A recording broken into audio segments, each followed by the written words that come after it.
friendship possible between women and men? No, unless you're talking about friends with benefits. But in the back of my head, I was like, no, like I have this girl at home. I got to take care of her. I got to do what's right. I can't abandon her and go run off to Japan, right? Little did I know, the whole time I was gone, this dude that's supposed to be my friend is in my bed banging her, right? I think her Instagram should be private and she should remove every male follower that's not a family member.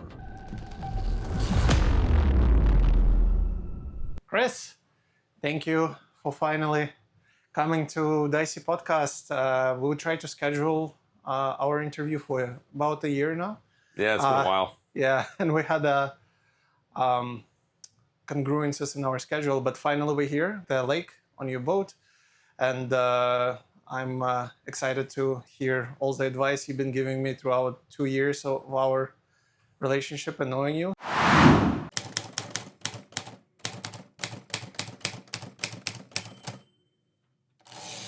First things first, roll the dice.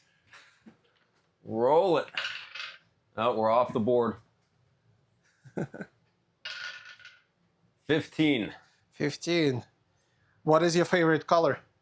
Well, I chose a blue dice, right? It depends, man. You know, this is one of those things, you know, people ask you a lot, especially women, right? Oh, what's your favorite color? And it depends what it is.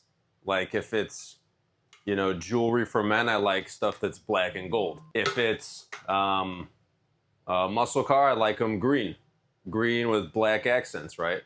But if I just had to choose one that like everything was just that color, it'd be blue probably. So, you know, we got the blue lights in the RV here, you know, blue LEDs like all over the place in here, and it just looks awesome.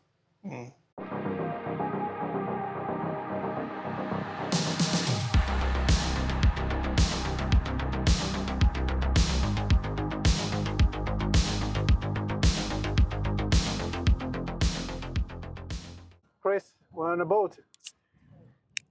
Tell me is the best the best reason why we should be on a boat. Well, there's nothing more relaxing than being out on the water in the summer. Like personally, that's what I think. And you know, today is like super hot and super fucking windy. So I got to actually figure out why the fuck we're spinning around in circles right now instead of being pulled by the wind, but we'll see if this anchor holds. But being on the boat, you know, it's like some guys like having fast cars. Some guys like having motorcycles. You know, personally for me, like I'll take a boat over, you know, spending the same amount of money on a fast car or motorcycle any day. You know, I used to have this 2015 Corvette, this C7Z06. And the first year I had a boat out here on the water, I drove the Corvette 2 times that whole year. And it's just because like when the weather was nice that, you know, I wanted to be out on the boat was the same weather that I wanted to drive the Corvette. So then I sold the car because I was like, I'm going to fucking drive it 2 times a year. What's the point of having this, you know, $60,000 car? Yeah. Right? And yeah, I mean, you can come out here and, you know, women love it. Like it's a status symbol. There's basically nothing that you can do to catch a woman's attention faster than I have a boat. Yeah. Come out on the water, bring your friends. Your Tinder line, right? Like, I have the boat. Yeah, and I mean, you know, women will get the vibe if you're like, oh, I have a boat, come out with me, you know, like, you know, I think I deserve sex because I have a boat, but it's more like women want to come with you, and like women want to do fun things, right? They want to be with a guy that does fun stuff. So when you take the boat out every weekend, like you'll have pictures of you out on the water, you know, in your bio, boats in the water, let's have fun this summer, bring some friends with, right? You know, I got space for your friends too. Yeah. So who cares if you have sex with them or not, you know? Yeah. You take them out, you're going out anyways, have a good time. You know, maybe some of the chicks are just crazy and it's hilarious, you know, like they have these crazy stories. And then maybe, you know, she doesn't like you, but one of her friends does. You know, who the fuck cares? You know, when you're out here boating, like the camera can probably see, there's probably 300-400 boats on this lake right now. Yeah. So, and most of the boats are tied up over there. We're just parked over here so we can do a little filming. And there's like 100 people in the water, you know, like waist deep, all the boats are tied up. So when you show up with a boat with 5 chicks on it, the other guys that are out here boating every weekend, they're like, oh shit, this guy gets it. You know, this guy can get chicks. You know, he's got it going on. Let me go talk to him. And then you just kind of expand your network, right? It's like a status symbol for men and women. Yeah. And then you come out with a boat full of chicks, even if none of them want to be with you. Like other women that are out here are going to see all these chicks. Oh, you know, is there any more? They're going to be yelling, oh, is there any more drinks left in the cooler? And you're going to yell back, no, they're down, you know, they're down below. You need me to come help you find it? Like, or can you use your fucking eyeballs? Jesus Christ, lady. And the chick that you're in the water talking to that's, you know, out on some other dude's boat, you know, that's like basically free getting her pants card. She sees a bunch of chicks asking you where the drinks are and stuff, right? And like, you don't even care. You're not like, oh, let me come get it for you. Like, use your eyeballs. Like, Jesus Christ. Yeah, that's definitely. How much the boats, is they expensive to get? So the first boat I bought was a 1992 20-foot Sea Ray bow rider, and I bought it in 2020. Mm-hmm. So it's a pretty fucking old boat. Yeah. And it was fine, you know, it was like basically a piece of shit, but, you know, all the seats were fine, you know, they're a little faded. The carpet was fine, but the floor was a little soft, you know, because it's really old, and the boat ran fine. You know, I could have like 7 or 8 people out with me. You know, it'd go like 30 miles an hour, 35 miles an hour. And I got it for $3,500. Yeah. So you can get boats really cheap that are older just to get yourself out on the water, right? Yeah. You know, a brand new 20-foot boat is going to run you like 40 to 80 grand, depending on, you know, what you're getting. Yeah. Maybe you can get a pontoon for like 25 or something with a little baby motor on it. It's not gonna go very fast, but it can be expensive. It can be cheap. You know, this thing that does like 50 miles an hour and sounds like a Harley Davidson running across the water. Yeah. You know, this thing was 12,000. So I mean, it's old, but it runs like a beast. Sounds amazing, and I like it. Yeah, that's great. I know that a lot of people in our group recommend people to get boats just not to impress women per se, but it's like something that you have a hobby and you're just inviting women to let in on your life. So most of the time people like, oh, I want to take her on this special day and show you what it's about. But really, you're just inviting her in a thing what you would do anyways. You know, like you want to go on a boat, go do a boat. You know, you want to go on a hike, go tell women I'm going on a hike. You want to join in? If woman doesn't want to join, it's probably not a really good thing. And the important part is GPD, right? Like it's the biggest thing. If a woman doesn't want to come with you, you know, I understand why, like safety and all of that. But most of the guys, like 90% of the guys, it's pretty just want to have a normal hangout with women and have a conversation with them. So what other aspects you think men could invite women to? So I think number 2 behind a boat is having a motorcycle. Mm-hmm. You know, come for a ride. You know, let me take you on a ride. You know, you can even put like in your bio on the dating app, like looking for a backpack, must be under 120 pounds or some shit, right? Yeah, that's amazing. Let's start. Where do you grow up? So I've been, you know, essentially like a Chicago boy my whole life. You know, grew up in the suburbs basically, but, you know, any chance we could get to go run downtown, you know, we were running downtown and causing trouble, right? And then right now I'm in Southern Illinois, so I've been basically in Illinois, which don't get me started on this state. But I've been in Illinois most of my life, and, you know, looking to get out in the next year or two, probably down to Tampa and just be done with this state. Yeah, Tampa, Florida, I presume? Yep. Yeah, that's great.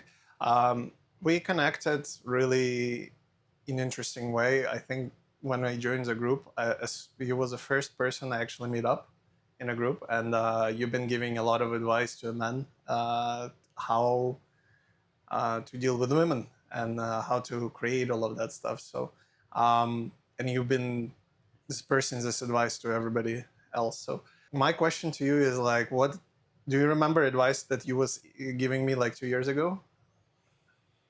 Yeah, it was probably see more women. Yeah, but the biggest advice you said, if you want a long-term relationship, you should aim USMB value lower by 2. Yep. So, and if you want to stay lower, and guess what? Your advice worked pretty well. Yeah, I mean, I could talk about that too. I've got like in the community, I've kind of stepped into this dating and relationship expert role because that's what, I've got a lot of experience with winning at, right? Like I've got work still to do on my fitness. I'm still working on my finances. I've come a long way on that since joining the group.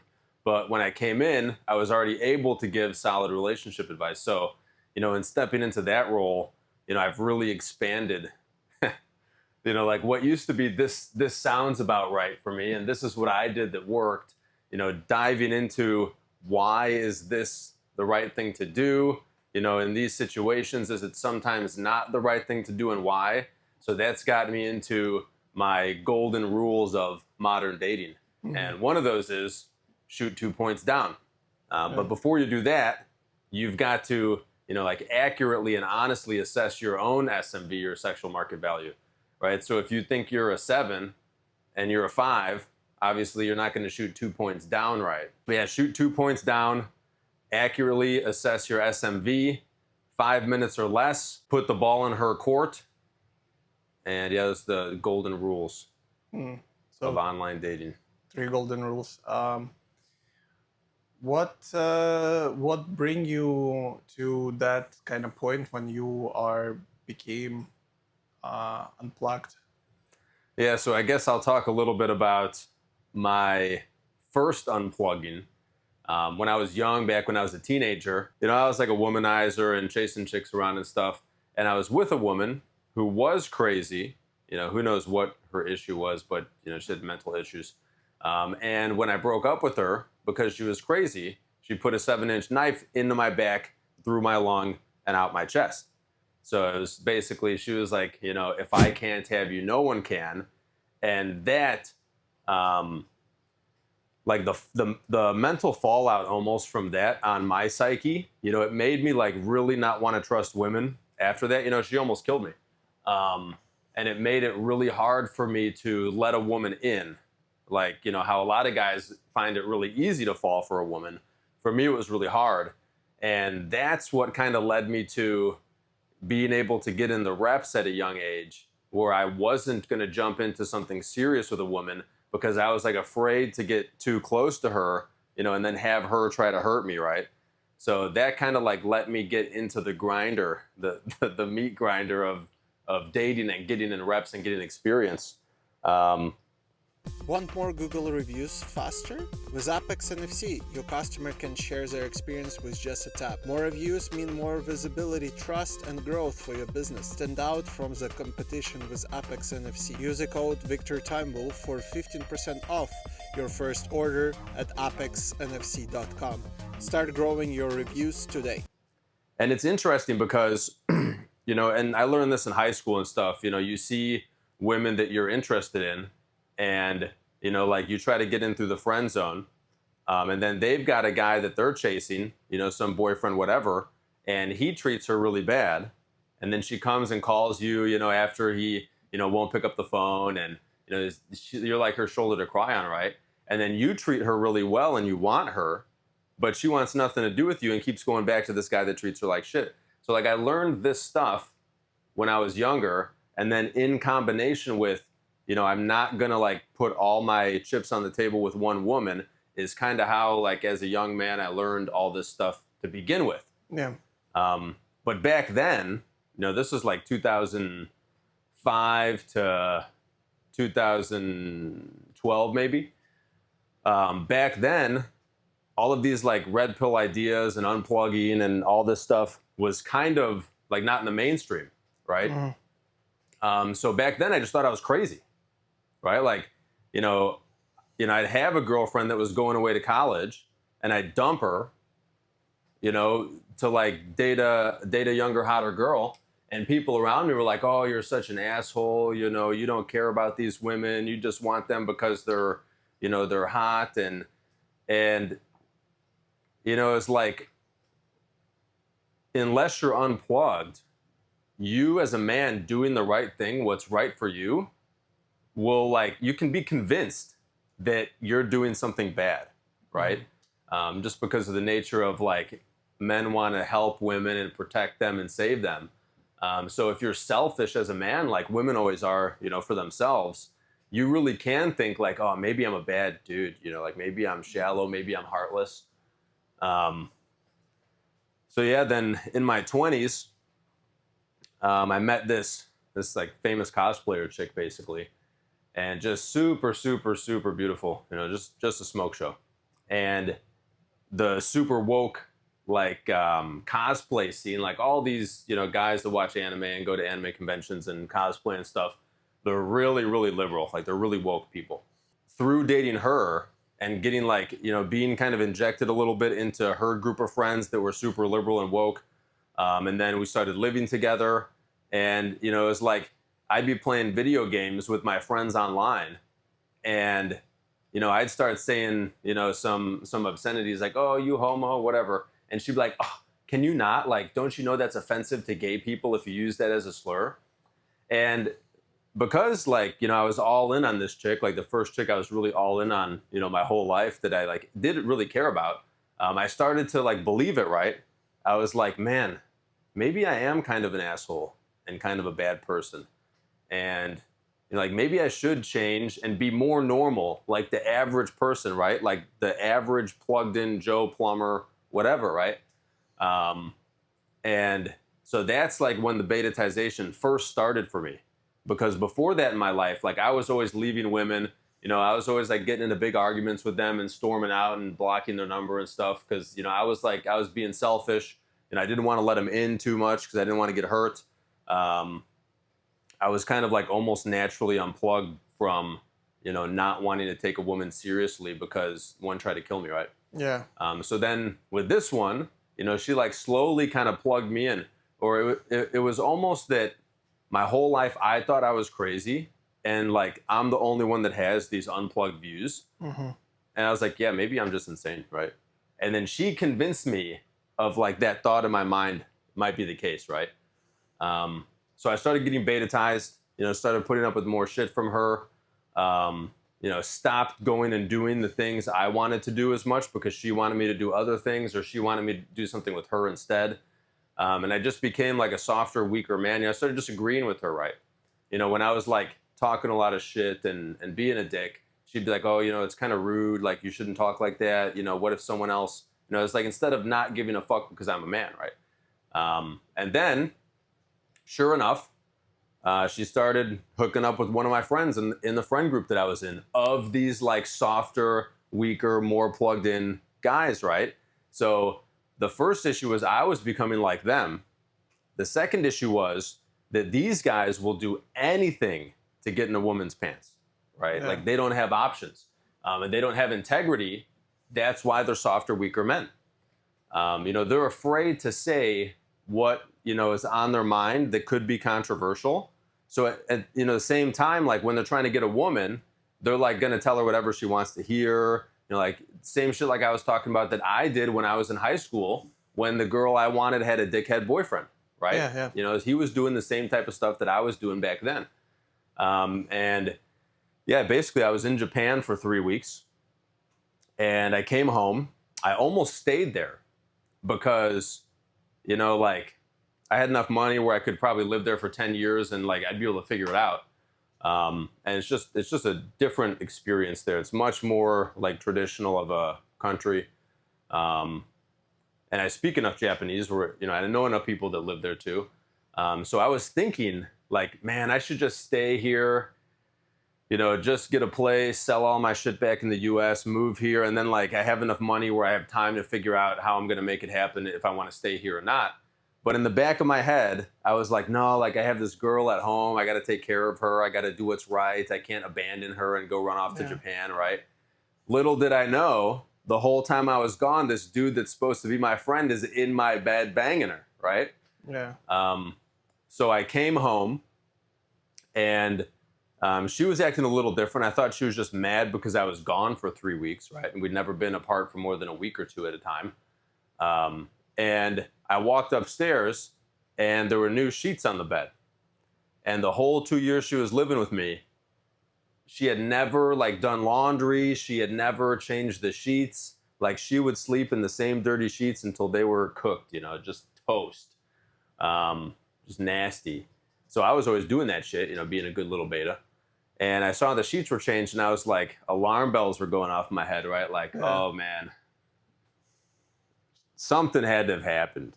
Like, because she wasn't like super excited to see me. And she wasn't like, oh, I was so, excited for you to come home. I cleaned the house. I did the laundry. I changed the sheets. It was just changed. And she didn't say anything about it, right? So then apparently what had happened is another guy in my friend group thought something was going on. And so he started talking to this guy that he thought something was going on with, like one-on-one online, like DMing or texting, whatever, like message each other on Discord. Because he saw the two of them like hanging out on Discord playing video games together, like late at night, right? And they'd like be kind of quiet till like everyone else left. And then like he'd see them in there for 4 more hours, right? And he'd pop in and then it'd be quiet, and whatever. So he got spidey senses when I was out of the country. So he and I had helped this guy out with like his first big breakup he had when he was in his early 20s. Yeah. And he was thinking about taking a permanent solution to a temporary problem. Yeah. And I kind of helped him understand, like, dude, don't, man. Like, there are going to be other women. Like, this is just a woman. So I guess he felt like he kind of owed me, for helping him through that time in his life. And he, like, convinced this other guy that was, banging my chick on the side, that me and this girl are bad for each other, and he thinks that we should break up. And it's like, what do you think? To this other guy, right? And it's like, oh, I agree. This other guy's like, oh, I agree completely, right? So he, like, through this process, convinced the other guy to feel, like, comfortable enough to tell him what was going on. And apparently it'd been going on for, like, 6 months before I left to go out of the country, too. It was just like I'd be on a work trip for 3 days, and she'd go to his place.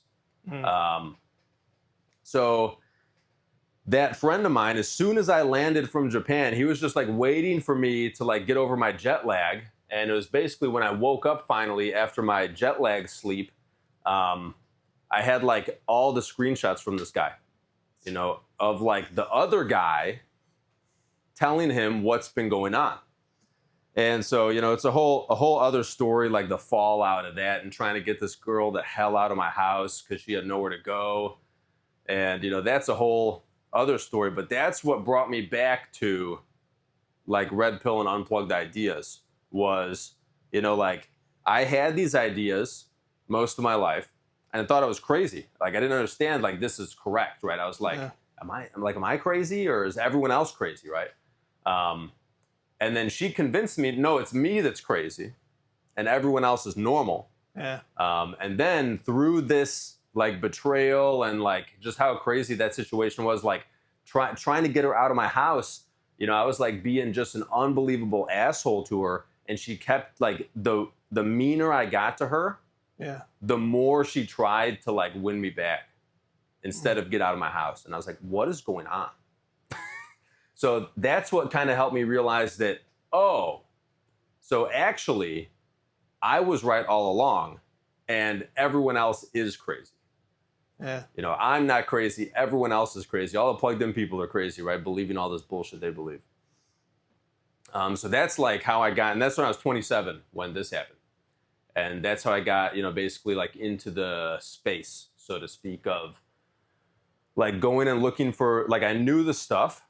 I didn't know why it was correct or why the things that worked with women work, but like I knew that to be true. Like I had, a pretty unplugged view about like health, about diet, about government, about power, and then obviously women and dating and relationships. So that's when I went on like the deep dive. I went looking for answers, right? Because I was like, I know I'm not crazy now, but why does it seem like everyone else is crazy? Yeah. So then, going on YouTube basically and looking for, like, why do women respond well when guys are assholes? and then you find some content there. And where I ended up finding Rich and the community was I was looking at, after all that, moving to Japan. Mm-hmm. And so I was watching, I was like, how to make, whatever, $180,000 last, for 10 years worth of expenses, right? Like I was looking up stuff like this, not necessarily how to budget, but like how to be kind of minimalistic. Because I already believed in being somewhat minimalistic and not having a lot of material bullshit you don't need. Yeah. And that's how I found Aaron Clary. And then through his videos, I found Rich. And when I found Rich, it was the first time, like all the other guys in the space, there's like something they say that I don't agree with. So like Aaron Clary, I was like, yeah, but instead of like trying to not spend as much money, isn't it like a stronger move and a more masculine move and a more respectable move to just go make more money instead of like living in a scarcity mindset? So yeah, I found Rich, and for the first time, I found a guy in that space that was dropping the cold, hard truth bombs that resonate with me, that also didn't have a malfunction that I disagreed with, right? Mm-hmm. Like some of the guys like Fresh and Fit, like they're cool, but like the way that they made their money was by being content creators, right? Versus like Rich is an entrepreneur. Like he was successful first, then preached, right? So yeah, now I've been in the group, where we met for like 3 years, and just leaning into the cold hard truths, the nature of the world, what it is, what a man's duty is.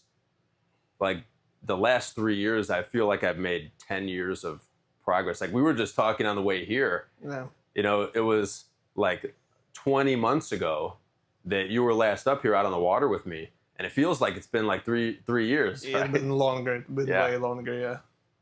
So that's incredible journey you had. Interesting one. The more details I know behind the cameras, behind the closed doors, it's way impressive how you was dealing with it. But my biggest question would be, from your first breakup and the second one, how long it took you to recover? Like, was that girl stabbing you, and that girl, you're trying to kick her out? I know it took a little bit longer, but still, how long it took you to recover? And what the process was? I guess like both of those, it took me a lot less long to get over them, because they both like in different ways like tried to ruin my life, right? Yeah. Like one of them tried to kill me.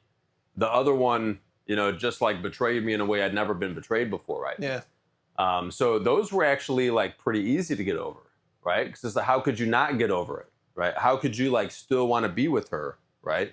I think it was like, I had some relationships in high school that like they broke up with me, and I was heartbroken, right? Yeah. Like I was like in love with this girl. Those usually take longer to get over. Not like when a woman lets herself out the door in like a blaze of glory of unacceptable behavior, that's usually easier to get over than, when you think everything is great and she hits you one day seemingly out of the blue with the "I love you, but I'm not in love with you. We need to go our separate ways" thing. So yeah, one of the things, like guys that I coach one-on-one, my rule 5 minutes or less is basically, if you can't leave a woman, walk away from her and move on with your life in 5 minutes or less, like you're opening yourself up not only to risk with like complicating this relationship, but also like emotional stress, like heartache, right? Yeah. And like as hard as it is, a lot of guys, when they kind of knee jerk at this 5 minutes or less rule, where it's like, oh, so what are you telling me? I can never care about this woman? And it's not necessarily that, but it's like you caring about her should be contingent on like her being a lovely woman to you, right? So guys, like we love idealistically, right? And women love opportunistically. So like a woman, as soon as a guy's not her best option, she has no problem monkey branching onto the next guy. Like men, we have an issue with that. So that's like what the 5 minutes or less rule is to try to adopt more of a woman's dating strategy and mindset with relationships, which is basically like as soon as she's not serving your mission how you want a woman to, you got to be able to walk away. Yeah. That's what women do to men, right? Like women have no problem doing this to men, and we don't call it, like some guys do. Some guys call them bad things, but like society doesn't judge them for it, right? But society will judge men for doing it. So it's like you need to just unplug and not care what society thinks and do what's best for you. So yeah, like embracing this idea of 5 minutes or less, like not letting a woman get to a point where you will irrationally love her after she does things that you shouldn't tolerate her doing. You love her, you love her irrationally, so you'll try to save a relationship that's not worth saving, right? Like it's illogical. Like that's how it gets for a lot of guys. Getting to that point is one part of getting over them, and then the other part is like you have to get with a new woman as quick as possible. Like if you can get 5 minutes or less through your head, and then like you have, other, friends with benefits and stuff that, are floating around in the ether, like girls you used to date that still want you and stuff. If you end a relationship, it's like the next day you're hanging out with this chick that you couldn't hang out with because you were committed to another woman. And then you also like haven't, invested into loving a woman irrationally. And then it's like nothing. Right? Like we need to go our separate ways. It is what it is. I wish her the best. If she wants to hang out with me and come on the boat and have fun and come back here and have fun, whatever, it's cool. But I just can't be seeing her serious anymore. I remember the moment, I think it was when I broke up with my ex. I don't know, like I was crying in a truck like 3 or 4 years ago. Yeah. And that situation happens as well. But I don't know, like it's weird because I think that we are together better than we are separate, like men and women. Yeah. Right. But in the same time, it's not like we as a man need to bow down to women all the time and do what they feel fit. Right. And that's where you actually helping me at the beginning understand that you need to implement boundaries. You need to implement all of this. What's the word I was looking for? Frame. Yeah. So, and you need to implement all of that stuff, right? So, talking about frame, what are steps in implementing proper frame? And can you return it back? So, most of the formula for having a relationship on your terms as a man is like side effects of, what I call it, like the golden rules, right? So like if you shoot 2 points down, so let's say you're a 6, you should date women that are 4s. Like they're the ones that are going to be you're going to be their best option much more often than a woman that's a 6 also. Like those women, it's much easier to hold frame with, right? And then same things, 5 minutes or less, holding frame is basically saying no to things that you should say no to. And losing frame is when you're no longer able to say no to things you should be able, like you should be saying no to. So 5 minutes or less, like if you allow yourself, like if you can't walk away from a woman in 5 minutes or less, if that's the right thing to do, right? And you allow yourself to like start falling in love with her in an irrational way and love her idealistically instead of opportunistically like women love men, then you're going to be less likely to hold frame, right? And then put the ball in her court is one of my other golden rules, which is basically like you don't try to change women. You just do things and see how they react, right? So a lot of guys will be like, I need to hold frame, and they'll try to make one type of woman into another type of woman. Like they'll want to be with a woman that is, okay with you stepping out every once in a while discreetly when you're traveling for work, right? A lot of guys want to be in a relationship like that. It's our biological imperative, right? And guys will think like, is there a way that I can convince my girl to be okay with that? And there essentially isn't. Mm-hmm. Like she just has to be okay with it. You have to be that guy in her eyes that she will tolerate that from, right? So you put the ball in her court. I'm going to step out. when I'm on vacation, it is what it is. It doesn't fucking mean anything. And she's either gonna like accept it or not, right? Like you're not gonna change. Now you could change the type of man you are in her eyes, but doing the work to level up will be a higher return if you get a different woman, a new woman anyways. And a lot of holding frame, like guys get mad that women test us, right? And a lot of what holding frame is like women are wired to seek the singular best option. Mm-hmm.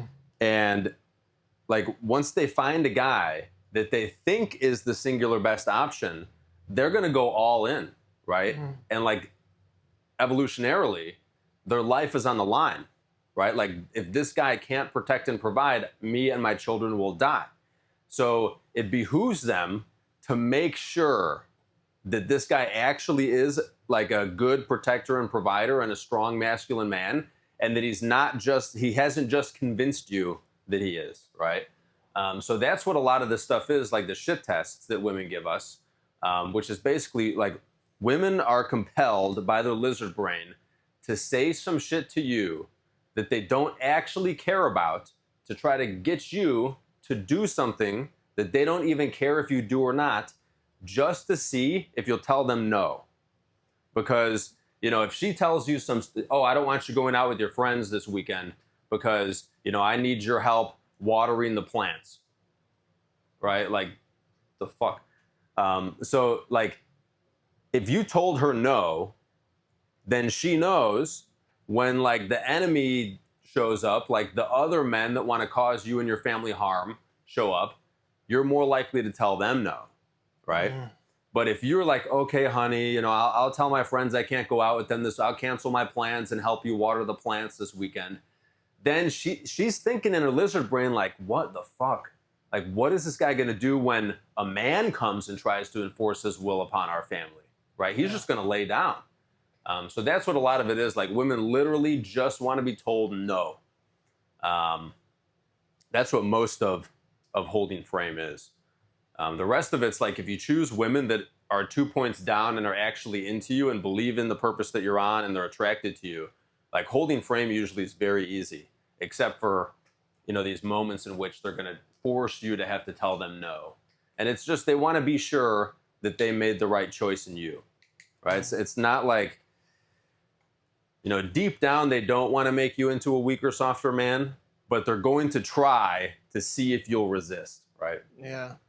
That's what I noticed, and with a lot of people and some of my friends, when they basically got into a relationship, they disappear completely off the planet of Earth, and you never hear them and nothing, and you're like, hey, let's go hang out. And they're like, no, I cannot. And I like, when you ask what, oh, I want to bring my girl to events or something like that, and I like, interesting. And this is another part of shooting 2 points down, is that a lot of times when you have these friends and they get this new girlfriend, and then they disappear, like they're like her little plaything now, right? They're her little servant now. A lot of times when you see her, she's like really hot, right? So she's like at his level or above, like in sexual market value. Because like when you're with a woman that is less attractive than you are, but you still like her, you're much more likely to be able to tell her no, right? Because it's like, you can go sleep with a hotter chick tomorrow if you want, right? Like, she's not, you know, this like idealistic, magical, beautiful, stunning beauty. She's just like a regular woman, right? Yeah. You have other options that are more attractive than her, so you will hold the ground with her. It's almost like, and you know, it sounds bad, and you know, it's good if we can have humor in modern dating too. But it's like, it's almost like, you're not hot enough to fucking talk to me like that. So like versus a woman that's really hot, guys are going to be like, oh, I'd do anything. I'll tell her whatever she wants to hear, right? Yeah. Versus an average woman, you know, you might check her on her shit more, right? So when you shoot 2 points down, you know, that helps with holding frame in that sense too. Because like, you're not trying to tell her something goofy so you can keep having sex with her. Like, you don't really care if you keep having sex with her or not. Yeah. So you're going to tell her how it is, right? Yeah, I understand. Roll the dice. 2. 2. On the floor. If you were a cat, what kind of cat you would be? Oh man, what an interesting question. um,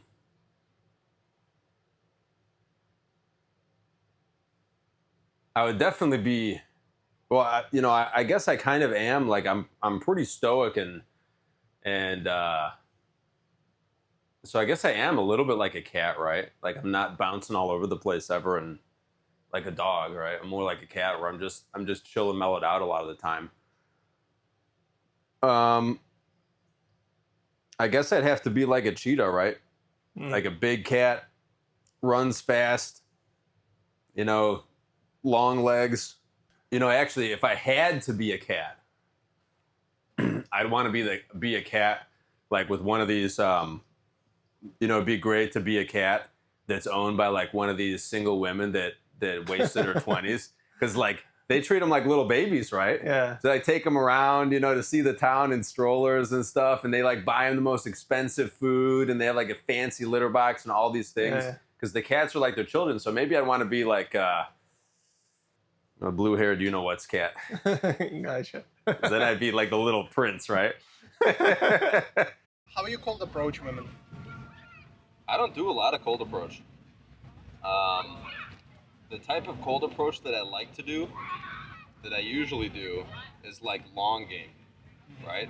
So like I'll go to a restaurant, I go to like the same breakfast restaurant every Sunday when I'm up here, right?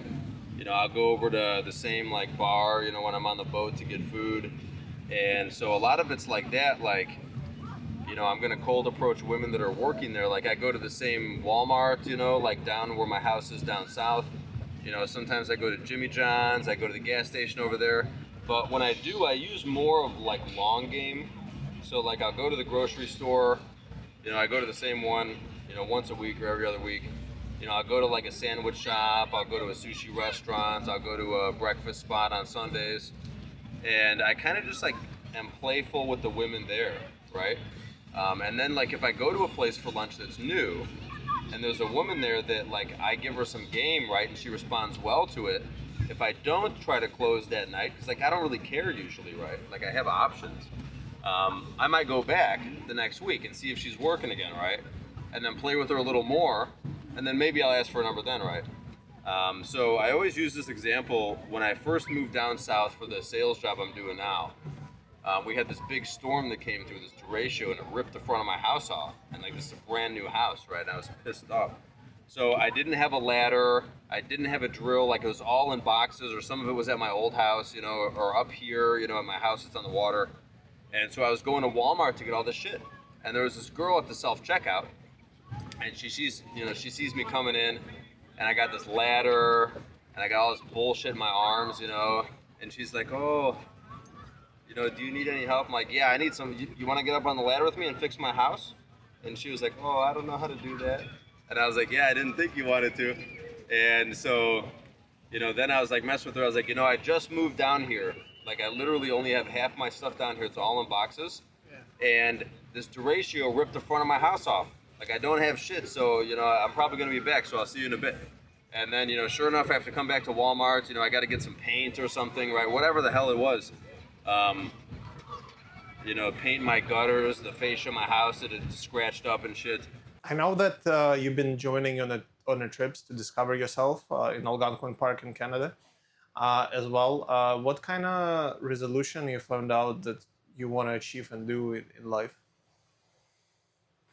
Yeah, so that's probably been one of the most transformational parts of my life in the past year or two, is like what I've discovered within myself. And like I've gone out into the wilderness 3 times, with some other guys, and, with the purpose to, like break some habits and find out more about myself, and like go internal and dig deeper and get the noise and distractions out and really solve some issues, like, especially in like a meditative sense. And so my first trip out there, it was a really hard trip. And I realized that it wasn't that hard. And then I worked through a lot of my almost like baggage. After I got stabbed by this woman, my parents made me go to a therapist, or stabbed by this girl, I should say. My parents made me go to a therapist, and they diagnosed me with PTSD. I was having like these night terrors and shit, and I was like in denial, right? Like even still, I think like, no, I don't fucking PTSD, man. Like I haven't been in war. But I kind of learned like the traumatic, I hate using that word too, the traumatic stuff that happened to me when I was younger, kind of made like I developed these defense mechanisms that like didn't serve me. Like they served me great in keeping me feeling safe, right? But they did not serve me in the growth that I was trying to achieve in my life. So the first trip I really like discovered kind of this bag of bricks that I was carrying around with me. I had like a pretty bad relationship with alcohol in my 20s. I discovered why that was, like what I was using that as an escape, basically. And then same thing with playing video games. And I basically wasted, I worked and made some good money, but, I basically wasted like my free time in a big chunk of my 20s playing video games, watching shows, and just wasting time instead of hustling and trying to build something. So I discovered like why I was doing that. Same thing, it's an escape. It's like, going out and taking risks and trying to build something is scary and you could get hurt. So just do this thing instead, and then it'll distract you from that, like, pressure you feel, that thing you feel inside yourself as a man to go build something, right? So it gives you like something safe and it distracts you. Same with alcohol, right? So I knew that I had to go back out into the wilderness, get off grid, be able to meditate on this stuff and block everything else out and just figure out what's going on inside. And so the next trip I went back was in October, and it was snowing, and it was a really, really intense trip. We probably did 10 kilometers of portaging. Okay. Guys, you probably didn't know about it, but I have my own coaching website. You're welcome to follow it in the link down below and see a lot of really important information about my coaching, about my courses. Don't forget to subscribe to my mailing list, where I will be talking more about my future upcoming products and my future upcoming podcast. Keep tuned and let's get back to the show. Yeah, so when I went back to Algonquin, to get in the wilderness in October, I kind of knew like all this, stuff I unpacked, and I was trying to go back and go deeper into that stuff. And when I got there, the guy we both know, CK, that owns the paddle company there at Driftwood, I was talking over with him what my intentions were for this trip. And he he's led a lot of men like through self-exploration journeys. And he, basically he knew I needed something different than what I thought. So he put us on this really hard trip. And it was like snowing and sleeting. So it was like freezing. We were carrying every day full packs, like 3, 4, 5 kilometers. And there's a lot of grading there, right? So it's not like walking on pavement. You're walking through the woods, up hills, down hills. And then we did probably 90 or 100 kilometers of paddling. And, what I learned on that trip was, what it opened my eyes to was, number one, this idea of like pushing past your edge. A lot of us don't even know where our edge is. We think our edge is here, but we can really be pushed way past it. And then we figure out that like you learn by getting pushed way past your edge, or where you thought your edge was, that actually I'm capable of a lot more than I thought, right? Yeah. So that was one big takeaway that I took. And then when you do something that's really hard, you go back to your regular life, and all the stuff you've been putting off seems really easy, and you just get it done. Yeah. And then the other thing that I learned on there was about like learning to become your authentic self as a man, right? and it's similar with how you deal with women, where I was preaching to guys, choose women that choose you, like, put the ball in her court, don't try to change her, just like allow the ones into your life that are down for who you are. But I wasn't taking those learnings to how I interact with like men in my circle and how I decide who's in my circle. So it was like I was qualifying to other people in my life when I learned like I should be dealing with people that like when I give them my gift, like they accept it and they love it, right? Like they fuck with me, right? And I had this really interesting moment when we were on this little island in the middle of Algonquin Park, and one of the other guys that I went out with was down on the beach looking across the water.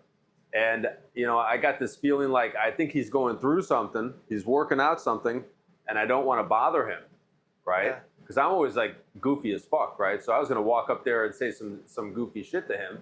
And I was like, oh, I don't want to bother him and be stupid, you know? And then I went and talked to CK, who was up at the fire, and I told him this. You know, he was like, where's Jack? Oh, he's down there. You know, I don't want to bother him, whatever. And CK was like, I don't think you'd bother him, dude. Like, so then I went down there, this dumbass fucking look on my face, you know, shit-eating grin, and up to my buddy, you know, Jack. I was like, hey, man, what you doing? Like, you know, you look like you got to take a shit or something. You good? And it like snapped him out of this thing that he was in. And he was like happy that I did so, right? Like that elevated the mood that he was in. Like I gave him my gift, he accepted it, and it made his life better, right? Yeah. And that's what kind of helped me realize that if I had gone down there and done my thing, you know, moved how I move and, you know, it's been my goofy self, and he didn't like it, then me and him, we just don't vibe, right? Like he needs to go find people he vibes with. I'll go find people that I vibe with. And then both of our lives will be better for it instead of trying to get along and like trying to become someone different to make people like you, right? So that was my other big takeaway from that trip was like, I'm going to be as authentically myself as possible. And I don't give a fuck if people don't like it, right? Those just aren't my people. Yeah. Right? The people that like who I authentically am, those are the people that I'm going to vibe with. And those are the people I'm going to have around me. And then the third trip into the park was a year after the first one.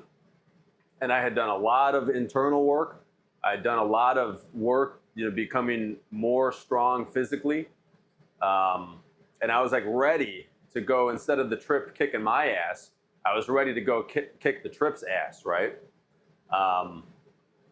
And then I had like, you know, these, you know, I carried this stuff with me, like the realization of this bag of bricks that I put down on the first trip and the stuff that I walked away from that wasn't serving me. And then this understanding of this, like, I can do really hard stuff if I push myself to the limit and past it. And then this acceptance and understanding of like, I need to be my authentic self, and it doesn't matter if people don't like it. Some people will, and I'll deal with those people. So I like brought all of this into the third trip, and it was just amazing. You know, I was like, I showed up strong, excited, and ready. And like when stuff was hard, I knew it's good. Like, even though in the moment it sucks, I knew like once I finish this portage and get to put down this boat, you know, I'm going to be pumped that I just, you know, conquered that shit. And then same thing, I was like looking for opportunities to see if I vibe with guys.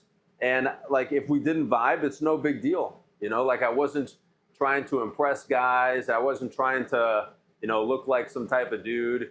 You know, I wasn't trying to get guys to like me or want to vibe with me. I was just like, yeah, I'm going to be myself and have a good time and push myself and grow. And if people like the energy that I show up with, then I'll get to know them better, and we'll take that into our lives after this is done, you know? So and like the fact that it's been a year, it was a year in between the first and third trip, and like seeing how far I came, it's just crazy. You know, I feel like the first trip I was like this little scared boy that I didn't have my own head sorted out, right?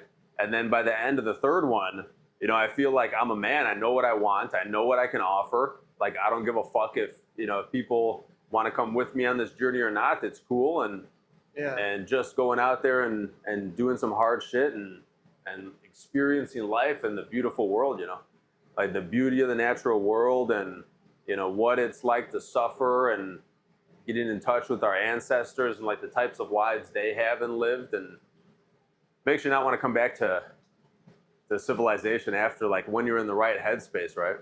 Yeah. Just disappearing for 5 days with no cellular network. It's a amazing. lot for some people. Just amazing. Some people not able to survive. I actually burned out pretty badly because I prepared, like, I went on this trip with you and I prepared like 3 or 4 days before the trip started. So I think no, it was the day before that I was able to prepare. But yeah, it was pretty intense. It was fun. Definitely, it was fun. And I enjoy on the way back when you're drafting. It's a beaver dam, which you need to paddle really fast in order to overcome it. It was pretty. I think the best highlight of the. Who were you in the boat with? I think it was Mike. I believe so. He really calm, really stoic Mike? person. Doesn't talk a lot. Yeah. What did he look like? He wearing glasses, hat. All the time, ginger beard. Oh yeah. Yeah. So. Yeah, he was cool. Yeah. He really amazing person, but really quiet. So, but I really enjoyed it. And we'll see what's happened next year. Maybe I'll come, maybe not. But By the third time I'm at the store getting shit to fix my house, like it's like I'm friends with this woman, right? Yeah. And so that's when you just, like, and you should always be setting up like, an in with women. So that's when, if I wanted to take this chick out, I can just be like, hey, once I fix my house, you've been so super nice to me. Every time I'm in here, like you made this fucked up situation I'm dealing with so much better when I get to see your smiling face in here at the self-checkout. So, like I'm new to town, what kind of restaurants you guys have around here, right? And then, she like already knows what's coming, right? And you can see it on her face if she's interested or not. And, she's like, oh, well, I really like this Italian place down the street. Like, once I'm done fixing my house, like, when do you get off? Like, oh, I'm done at 8. All right, cool. Let me get your number. Let's go check out this Italian place. Yeah. And then that's it, right? Like, then you take her out and you seal the deal. I try to not date women that drink. I try to not date women that go out into nightlife and, all this bullshit. And I don't do much of that myself. Yeah. So, some guys like going to bars and picking up chicks. It's not my vibe. Like in bed when these chicks are at the bars, right? Some guys like going to fucking clubs. Like I literally have been to a club like 2 times in my life, right? Does friendship possible between women and men? Fuck no. Unless you're talking about friends with benefits. How come? If a man and a woman are dealing with each other, 99.99% of the time, one of them wants the other one, right? So it's like either the man's cock blocking the woman, usually the woman's cock blocking the man, right? But yeah, and it's just like, even if like you are a woman or you are a man and you have a friend of the opposite gender, if you enter into a relationship, especially for women, right? Like a woman enters into a relationship and she's got a bunch of dudes that are friends with her that are all trying to fuck her. It's like massively disrespectful to the dude that she's with, right? Mm-hmm. I even think that if a man is committed to a woman, like he's not seeing any other women, I think her Instagram should be private and she should remove every male follower that's not a family member. Mm-hmm. Because I think otherwise she's leaving the door open to, men that want her, and it's disrespectful. And a lot of guys are like, oh, that's crazy. And a lot of women are like, oh, you're controlling, you're manipulative. But if a woman really desires a man, she's got no problem doing that. And she understands completely. Like a woman that has genuine burning desire for you, that's crazy about you, when you tell her, this fucking dude that keeps texting you, that's your friend, he just wants to fuck you. Here's proof why. Like, do you not see this? And like 99% of the time when she has genuine burning desire and you're her best option, she's crazy about you. She's like, oh my God, you're so right. Like I didn't even think about it like before, but you showed me like, now I see it that like he's just a thirsty loser, that he doesn't really care about me, and she just blocks him, right? Yeah. So it's only when a woman doesn't respect you and doesn't view you as her best option that she's got a problem with it. So if she's got a problem with what you want, then Just stop seeing her and find a woman that doesn't have a problem with the things that you want. Yeah. What about if people grew up together, like from the basically childhood and just being together and they're not attractive to each other? Because I know one thing that even our community going around, it's either it's no sexual relationship whatsoever, like basically none at all, you know, or woman is not sexually appealing to a man backwards. We are horny, hairless apes. And every single guy has like this female friend that he was friends with like growing up, that he like talks to every once in a while, that like he would drag his balls through glass to bang her. So every guy's been like had a woman in his life like this, like the female best friend from childhood that all he wants is to make her his wife, right? So it's like someone wants someone. Now, on the flip side, I think men that are smart won't deal with just one woman. Yeah. So it's kind of different, right? Like a man can have female fuck buddies and a woman can't have guy friends. So it's like, oh, Chris is double standard. Like, how can you say that? Whatever. And it's like, what women want from men is protection and a man that provides. They want a leader. They want to be able to turn their brain off. They want to relax. They want to feel safe. What a man wants from a woman is sexual exclusivity and basically like enthusiasm, like freak time, right? Yeah. Women don't want freak time from men. There's like 1,000 dudes in every woman's DMs that are trying to bang her, right? Like she doesn't value that, right? Let's roll the dice. 17. 17. Didn't I roll that the first time? No. No? No, it was 15. Ah. What was your first job? First job was stocking shelves at Target. 3 a.m. Yeah, we were talking earlier today. That's where I got my nickname TC from. But we're not going into that. That's going to remain a secret. Yeah, it was just a job. I mean, I ended up getting fired from that job because I couldn't get my ass there at 3 a.m. I was 18 years old and got to wake up at 2:30 in the morning to go stock shelves, and it just wasn't happening. I just kept oversleeping. And then I worked another entry-level job and moved my way up there into a management position, and then hopped jobs as a manager and like retail basically for a few years until I was running gas stations. And I did that for 10 years. And now I'm in sales and not having employees and not having, physical locations to manage. Fuck, so much better. Yeah. I don't have to worry about the phone ringing and, weekends are weekends, and I can focus on the stuff I'm doing on the side and all that stuff. Yeah.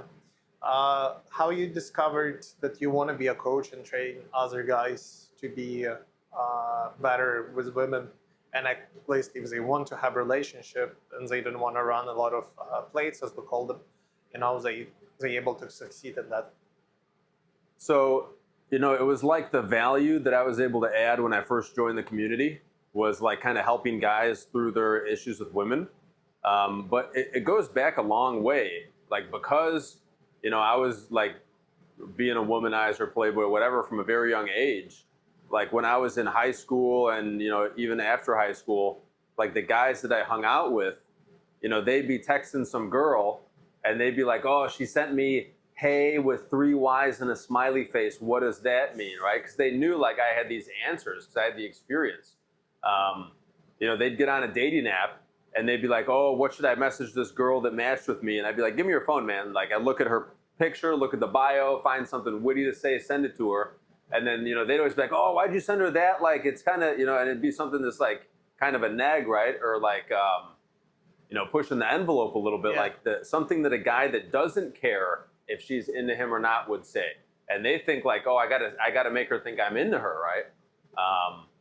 So I kind of like, and then same thing with guys that I was with that went through bad breakups, guys that I knew that went through bad breakups, they'd come to me and be like, oh, I don't know what to do.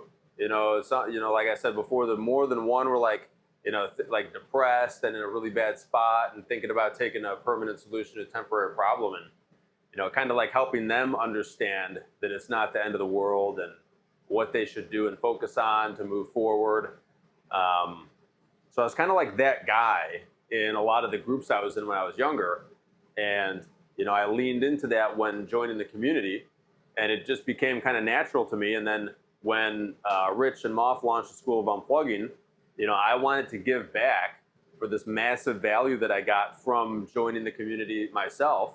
And I was like, do you guys need someone to run like weekly or monthly calls on dating and relationships? And they're like, yeah, absolutely. So I raised my hand and got into that. And as far as like being a coach and charging guys for it instead of doing it for free, it was like, I don't have time to do this. Like, I have more people that want my ear than I have time for, right? So it's like, there's the people in my inner circle that, they have my ear whenever, but then the people on the outside, like, they can come on my call once a month. They can make a post and I'll reply to it in a limited fashion, right? But if they want like their hand held, then they got to pay me because I just don't have time otherwise. So I think that's basically how all coaches, do what they do is, they get good at something, and a lot of times they're like teaching people how to do this for free or figuring out on their own for a long time and not getting paid. And then there's a demand, and they just don't have time to fulfill the demand for free. Yeah. Because I wish, like, if every month, $100,000 was being magically deposited into my account, I would just give this advice to free, like all day long, 24 hours a day. Like, I love it, Like, I love helping guys take control back of their life and like help them understand that, because like these these unplugged ideas, they're like in the back of all of our minds. Like, it's like our biological imperative, right? So it's like when you're dating this woman that got a promiscuous past or whatever, you're like, your spidey senses, alarm bells are going off, and we think like, oh, I shouldn't judge her based on that. So like, then we suppress it because we think that's the right thing to do. And so that's why a lot of guys, like when they find, like red pill type content, unplugging type content, it's like, oh, now I understand why I've been feeling this way my whole life, right? So I like basically like helping guys unplug, because it's like, I think it's like the best thing you can do to help a man is to help him understand to be true, like to himself as a man, right? No, the advice what you gave me is if you know that your woman likes something, you should be knowing that from the beginning at least. And if it's across the town and stuff, right? So for example, my situation was you give me advice about the concerts. So my girl basically said that it's one in lifetime thing. And what I did is called you and basically explained the situation, right? All of that, and you told me like, yeah, but you should be more proactive with that, like in building a frame and setting up your boundaries. And actually, like if she is interested in something like that, you should putting your step forward and being aware of all of those things, right? It's not only about how to gain perfection with women, right, per se. It's as well how to act as a leader in relationship. Yeah, you've got to just get it, right? Yeah. Like, you've got to anticipate the things that she wants, and you do have to give her some things she wants, but you have to do it from like a position of power. Yeah. Not like you can't be reactive to it, right? Like, she doesn't want to be with a dude that's going to ask her, what do you want to do today? Yeah. Right? She wants to be with a guy that's like, pack a bag, pack this clothes, we're going to go do something fun. Yeah. I did that a lot of times in my journey on all of that stuff. Like, basically, the way how at the beginning, like 2.5 years ago, I had like 4 plates, what I was running all the time, but that was sucking so much time of mine. Like, when I come back, I had just 2 days off, and I need to schedule one in the morning, one in the evening, or next day in the morning, one day in the evening. And after I was tired, I was focused. I wanted to focus on money, doing YouTube, doing this, coaching calls as well. I basically told them and did like shit test. What women like to do to us is like cook me food, from scratch, from the beginning and stuff, right?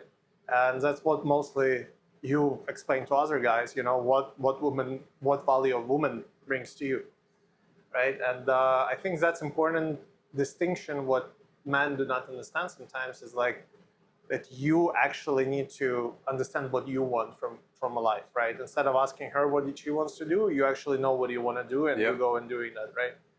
So, what other qualities as a leader in relationship you should have? Most of it is just being an attractive man. So like being the type of man that other men want to be, right? So like you need to be able to go solve complex problems that are valuable to other people. That's basically what making money is, right? Yeah. You need to be able to like protect people that you care about from bad people. So that comes in a lot of ways. It can be like, your physical fitness and your ability to fight. It can be like technical knowledge of security systems, of guns and ammo, like knowing how to choose a good neighborhood to live in that's safe for a family, right? Like there's so many things that go into being attractive. Most of it is like when a woman is with you, she doesn't have to worry about anything. And it's not because you're like a dancing monkey and are going to make her happy. It's because like when she's with you, by default, she just has no problems like magic, right? Yeah. So it shouldn't be like, she shouldn't even see you doing the most to try to make her life easy. It should be like just her being with you while you're on your journey makes her life easier than it's ever been, right? She can turn off her brain, go make you something nice to eat, go watch her Hallmark movies, go grow some plants outside so you guys can have fresh grown vegetables and stuff, give you a massage after the gym or whatever. And like she can just turn off her brain, relax, not be stressed, be feminine. There's so much that goes into like all of the things that like make a good man also make a man attracted to a woman. So like the ability to like command an audience and lead men, to get men willing to follow you, to wherever it is in business, into battle, whatever, like all of these traits are attractive to women. Yeah. Where you see yourself as a coach? Like how long are you planning to do it, and what you planning to do with it? Like what's the best version of you will be as a coach? So I'm working on a book about basically like how to navigate modern dating as a man, putting yourself first, right? And eventually I'm going to have not enough time to coach the amount of guys I'm coaching, and there's going to be guys that want coaching, and like the less time I have, the more I have to charge, right? Yeah. So eventually there's going to be like so many guys that want coaching that can't afford whatever I'm charging. So I need to make a course for them or like a community of some sort for them. And hopefully by the end of this year, I'll have a couple of the channels, like content creation that I've got in the works, pumping. One of them is going to be basically like me, like preaching the things that I preach, how to navigate modern dating. And then another one is going to be like understanding the evolutionary the evo psych of attraction. So like you see these videos of my boyfriend went down to the mailbox to get the mail, and he was wearing his socks, and it gave me the ick, right? So it's like, why is that the case? Well, like back in the day, men were going and dragging a dead 600-pound animal, like 30 miles barefoot.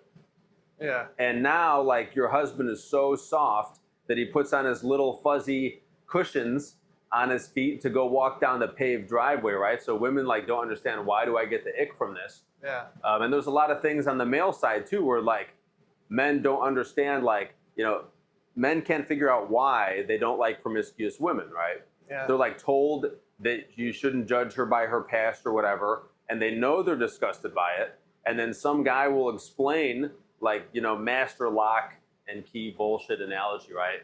and they don't understand like the evolutionary psychology reason why we've had like millions of years of evolution to not be attracted to that. It's because men want to ensure paternity, right? Yeah. And the best way is if you know your woman's not with any other guy ever. So one channel about EvoPsych, one channel about like just, for men. The EvoPsych channel is going to be for men and women, right? Like they can both enjoy this type of content. Yeah. And then community, course, probably combined. And then the book is basically going to be, like for the community, I've done 12 2-hour Zoom calls about different topics. All of that just gets plugged into my document that's going to become the book that I'm writing. That's a lot. It's really a lot. When you're ready, please roll the dice. 10. 10, eh? Big 10. If you could choose a different profession than what you're currently doing, what it would be?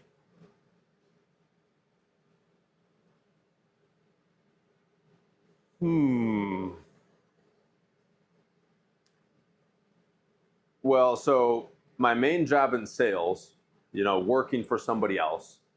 I work for myself more than like the average job. Like I make my own schedule. I got to do my own sales calls and stuff. But I'm still like working for someone. I'm enriching a company, right? The stuff that I'm working on the side is kind of like, if I could stop doing my sales job and just do those things, that'd be my dream job, right?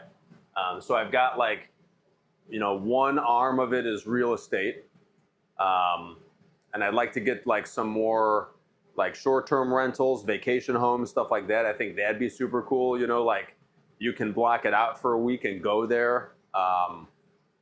Same thing with like in the like owning assets and renting them side, which is basically real estate, right? I'd like to have like some cars that I rent and maybe like a yacht or two that I rent or charter.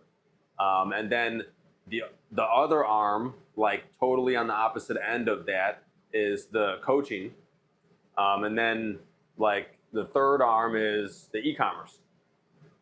So I think e-commerce is probably the best because it's like the least headaches and the least work, right? Like coaching, you have to have yourself as a brand. Yeah. And then real estate and boats and cars and stuff like that is like physical assets. And e-commerce is like, you do have physical assets to an extent, but they're not like huge physical assets that are going to depreciate. And so it's a lot less risk that you carry with it. So the e-commerce is kind of like the quick money, like the easy little slot machine shit you play. And then the long term is like the real estate and the cars and, all that stuff. And then the like passion project is the coaching. So, and that's what I hope these three arms of the businesses that I'm building, I hope that one day I can pass each arm off to a son of mine, right? One son can take over the real estate empire, one son can take over the personal brand, right? And one son can take over the e-commerce. Mm-hmm. Right now, like what do you see yourself doing in the next 5-10 years? Buy more properties, buy more toys. Like, I got boat, car, motorcycle, all this stuff. I want to buy some more toys and I want to buy them, like I said, to kind of rent them out. On the, coaching side, I kind of talked about that, right? Like community course, higher ticket coaching and the book and like some YouTube content. And then on the e-commerce side, just like really building a brand, right? Like taking a product from a supplier, you put your company's name on it and you sell it. And like, that's how you start building a brand, right? So like, to build a brand into something that like I could sell into a big box store or a retail store. Awesome. So now what we're gonna do is roll the dice 3 times. 2 times? 3 times. 3. Well, just one. Just do once. Question. Number 4. What is the most unusual food you tried and did you like it? So the most unusual,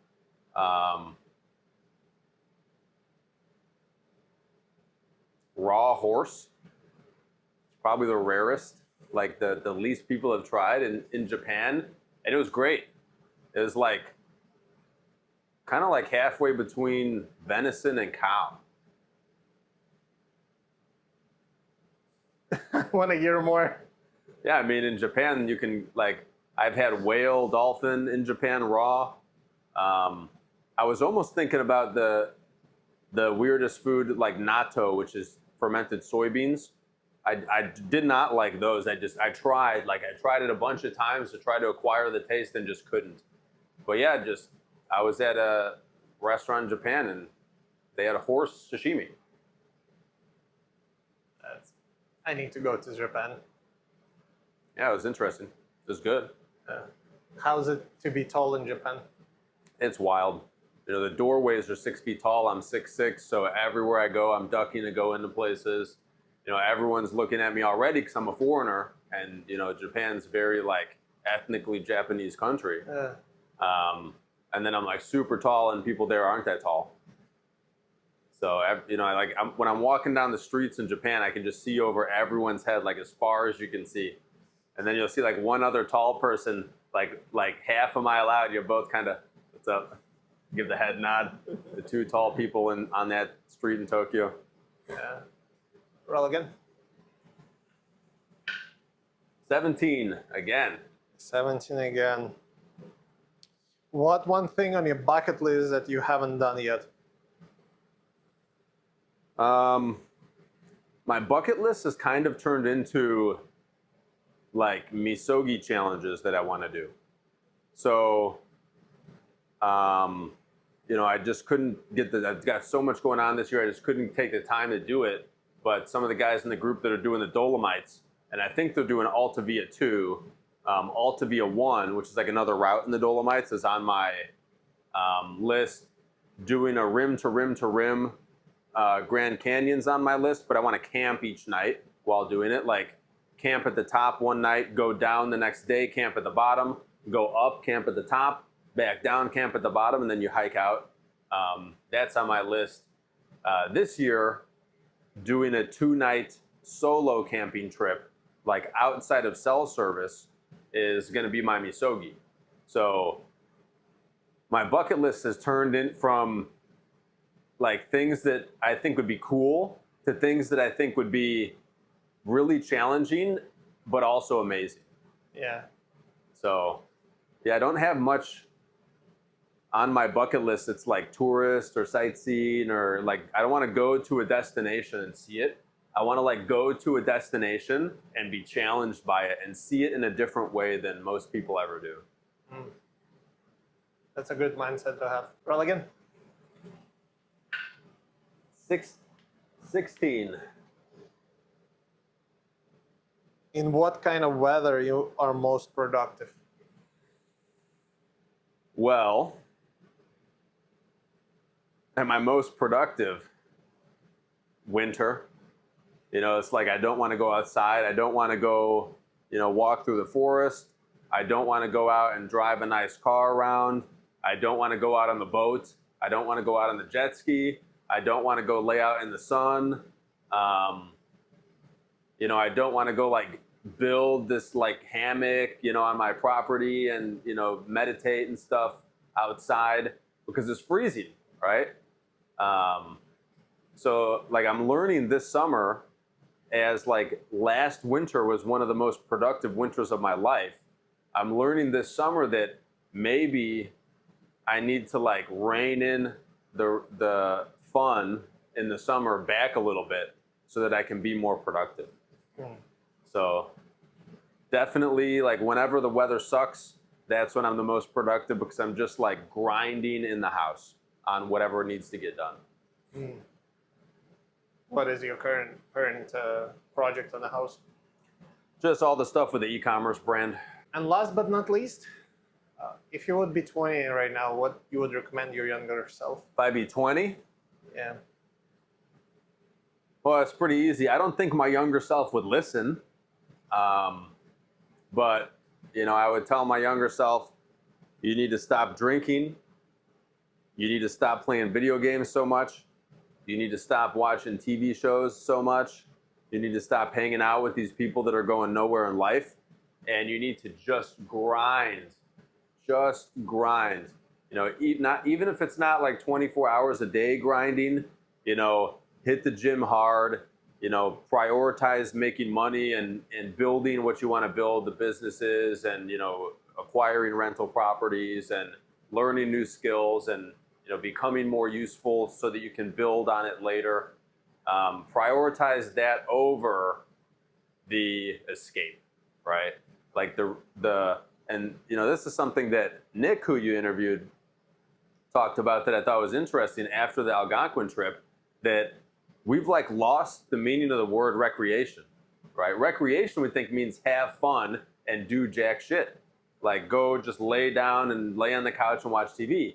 But recreation means recreation, right? Like the whole point of it is to like get yourself out of a rut that you're in and recreate yourself, right? Like to learn something different to bring back to your life to be more productive. To figure out, do I need to go in a different direction, try something new, right? Yeah. So I guess I would tell my younger self, knock off all the time-wasting escapism crap. And, like if you need to have fun, have it be recreation, right? Have it be something like you've accomplished something, so you're going to unwind a little bit, take your mind off of it, and maybe that lets your mind wander onto something that you have been missing. And maybe it just helps you reset a little bit to get back at the grind, like not to escape from the grind, right?